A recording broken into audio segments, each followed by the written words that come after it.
3天后出发，去无风之。 Di sisi lain berpindah di arena, terlihat murid-murid akademi sangat bersemangat dengan pertandingan kali ini. Chuyun juga sudah ada di sana untuk melihat pertarungan antara tim terkuat.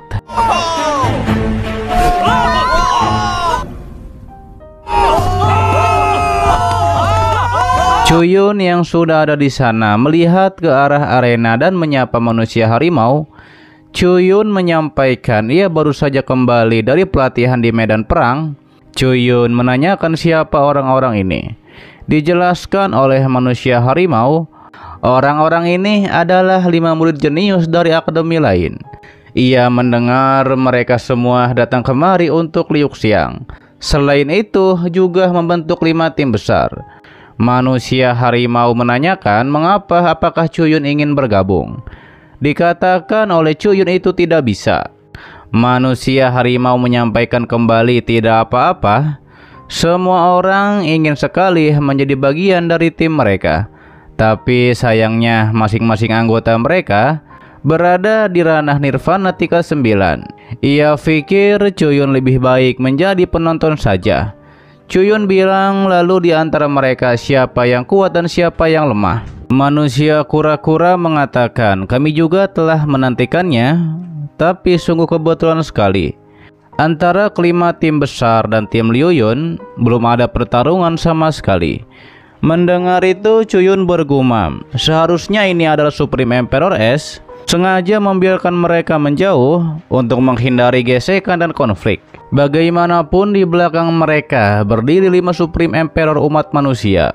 那他们后面站着的可是帝尊，为了避免 bersaing dengan kebanggaan umat manusia. Chuyun yakin Liuxiang pasti berada di bawah banyak tekanan. Chuyun juga bertanya-tanya apakah Liuxiang menyalahkan dirinya. Sementara itu terlihat Nanggong mengatakan bahkan jika Liuxiang ada di depan mereka juga tidak apa-apa. Siapa yang membuatnya memiliki bakat garis darah? Tapi apa yang terjadi dengan Guman ini? Mengapa dia berada di posisi pertama? Di sisi lain, Shimen penasaran. Dia ingin lihat seperti apa kemampuan dari Guman.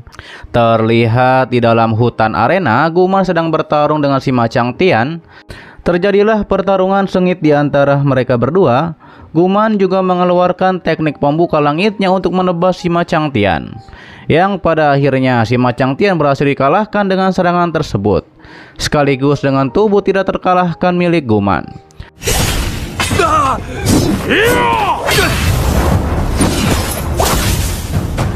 Hal itu membuat orang-orang bersorak atas kemenangan Guman. Dikatakan oleh Sima Feifan bahkan jika si Macang Tian adalah seorang pecundang, namun ia tidak menyangka dia bahkan bisa menahan setengah dari gerakan Guman.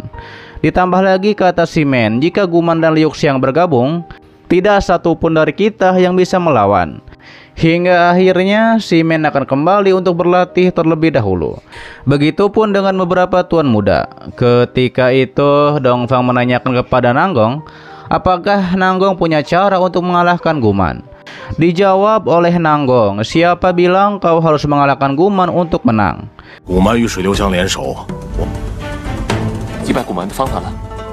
Sementara itu berpindah kepada Guman yang sedang berlatih di sebuah arena. Tidak lama muncullah Yozai dan seorang wanita di sana. Yozai memberitahu bahwa ada gadis yang sedang mencari Guman. Wanita itu langsung memeluk Guman dan mengatakan, beberapa hari ini ia pergi ke arena setiap hari hanya untuk melihat kehebatan dari Guman. Namun Guman langsung mendorong wanita tersebut untuk menjauh darinya. Mendapat dorongan tersebut, wanita itu justru mengatakan bahwa tipe pria seperti inilah yang paling ia sukai. Guman menanyakan apa yang ditawarkan oleh tuan wanita tersebut, sehingga wanita itu mau merayunya.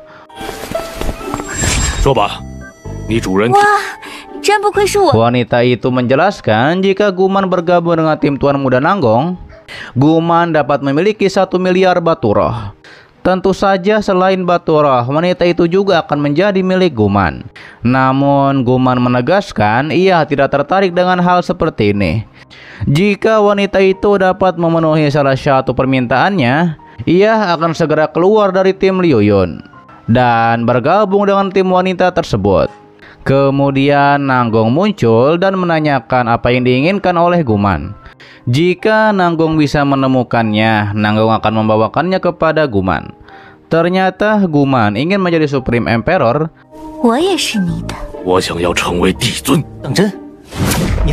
Akan tetapi Nanggong menjelaskan selama ribuan tahun ini tidak pernah muncul Supreme Emperor lagi di antara umat manusia. Bagaimana Nanggong bisa menjanjikan Guman untuk menjadi Supreme Emperor? Dikatakan oleh Guman karena Nanggong tidak bisa memenuhinya. Kalau begitu silahkan kembali.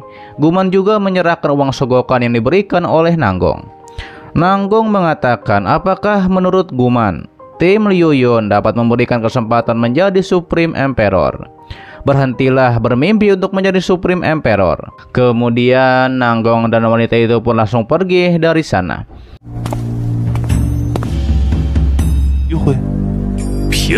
Kembali kepada Chuyun yang mengatakan kepada Liu Xiang.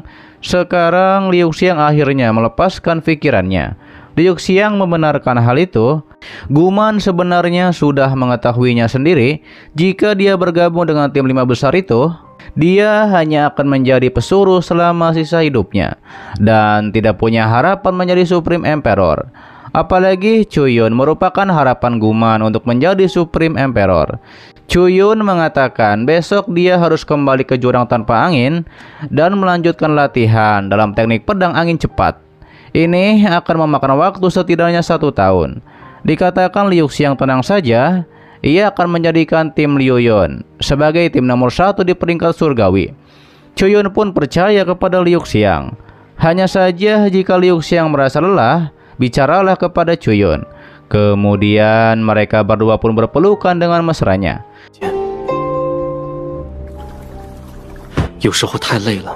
Di keesokan harinya, Chuyun bersama senior Chun Peng sudah ada di depan rumah. Lantas Chuyun mengeluarkan piton besan dari portal. Piton besan pun langsung muncul di hadapan Chuyun dan senior. Dikatakan oleh senior, mulai hari ini kita akan melatih teknik pedang angin cepat. Namun disampaikan oleh Chuyun, untuk hari ini ia juga telah menunggu lama. Kemudian mereka berdua pun pergi menaiki piton besan untuk kembali ke jurang tanpa angin.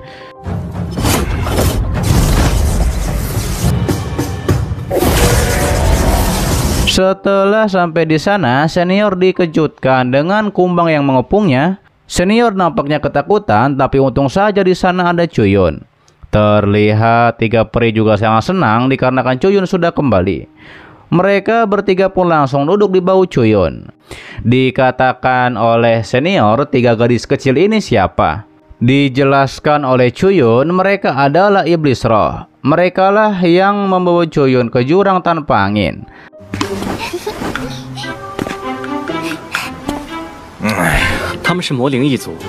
Dan senior jangan punya niat lain kepada mereka. Akan tetapi senior langsung rebahan di sana. Ia mengatakan itu tidak benar karena sekarang ia di sini, di mana 3 gadis itu akan tinggal. Kemudian Chuyun pun berbalik arah dan menuju suatu tempat. Setelah sampai di suatu tempat, Chuyun mengatakan, mulai dari sekarang kalian akan tinggal di tempat ini. Terlihat tempat tersebut seperti bebatuan tembok. Dikatakan oleh salah satu peri, di sini tidak ada penutup. Bagaimana ia bisa tinggal?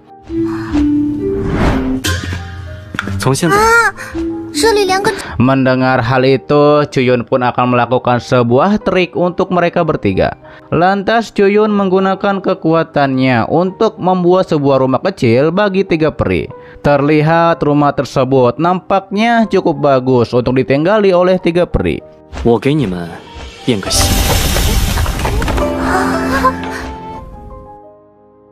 Oke guys, itu adalah dari Donghua yang berjudul Spirit So Favorite part ke-104-nya di season 4 kali ini.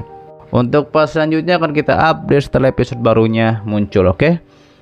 Terima kasih buat kalian yang menonton seperti ini dan selalu mensupport channel admin. Sehat-sehat buat kalian semua dan jangan lupa di subscribe agar kalian tidak ketinggalan setiap notif berikutnya. loncengnya juga dipencet oke agar kalian tidak ketinggalan setiap video baru lainnya. Dan sampai jumpa kembali di video selanjutnya. See you next time and bye bye. Assalamualaikum warahmatullahi wabarakatuh.